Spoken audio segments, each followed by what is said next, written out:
Hello, this is Dustin with Home Mender, and today we are going to be hanging a slab door, hinging it, and hanging a slab door without taking out the jamb. Here's the door here, and looks like maybe somebody was trapped in there, or this one's got to be changed.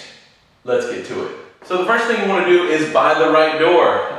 This one is smooth, it's called a flush door. There's also a raised panel, which is popular. It's the kind with the raised panels. That's obviously not the one we need. This is a 30-inch door. You're better off just measuring the width of your door. They're pretty common sizes. Here is an example of a guy who did not watch the video.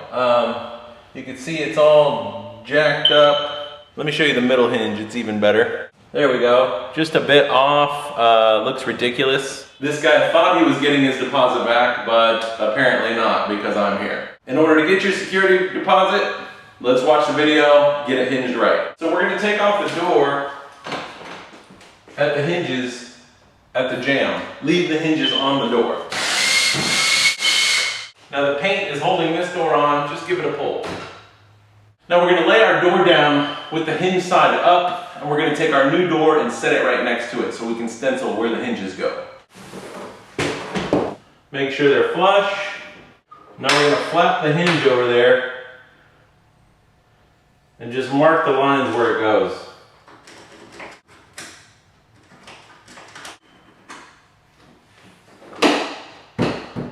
Now you can pull your old hinges off of the old door.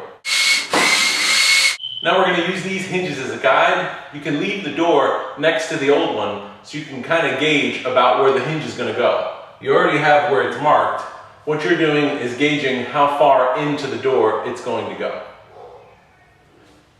Looks like it leaves about a 1/4 inch from the edge. Make sure you do this and don't take the 1/4 inch of the edge out when you're chiseling. That way it looks like a professional job and not a job that we just saw. So we're going to lay it up there. Right on our marks, leave about a 1/4 inch along the back, and go ahead and stencil the hinge. Now we're going to take a hammer and a nice sharp chisel, and we're going to recess the hinge. Now the hinge only goes in about a 1/4 inch. So you're going to scribe out the shape of the hinge, the corner of the chisel like so, and try to keep the force of your taps all the same, and that way you can tell how deep you're going.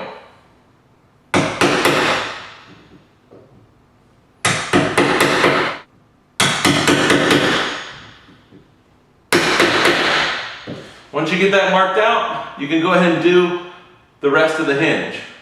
Medium taps, all the way down.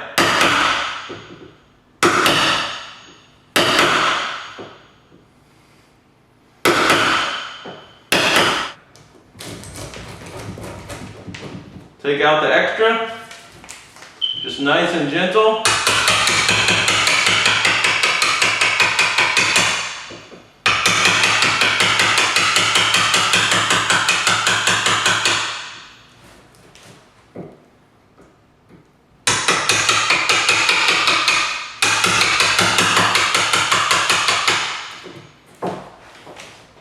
Go back the other way.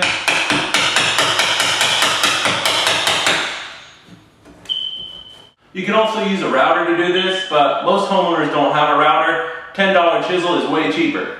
And if you know how to do it, it's just as good. Now we can lay our hinge up there as a guide, just to make sure it's flush. Looks like my depth is good, but my hinge is kicking up a little bit, so I'm going to take a little more out of that front edge. Put our hinge on.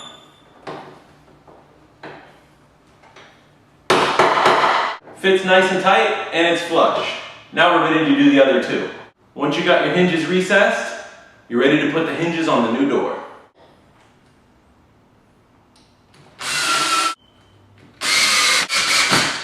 That's looking nice.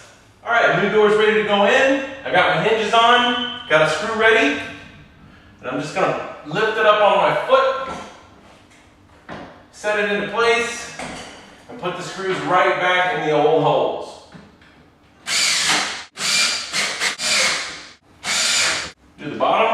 Now let's give it a test run. It's shutting, but it's not moving as freely as I would want. It's like it's sticking right here at the catch for the doorknob. Now if your door's not fitting, just double check, make sure the hinges are recessed nice, and that the widths that you left from the edge of the door are the same. Sometimes they get a little bound up. You never want to cut these doors, especially the width. Once they're cut, the integrity of the door is gone and they just look bad. What you can do if you're having trouble closing is take a block of wood and send the jamb over a little bit. Try to make room for the door. I'm dragging a little bit on this side, so I'm going to take a block of wood. This is a deck board. Set it inside the jamb and knock it over with a hammer and see if we can get that jamb to move a little bit and make room for the door.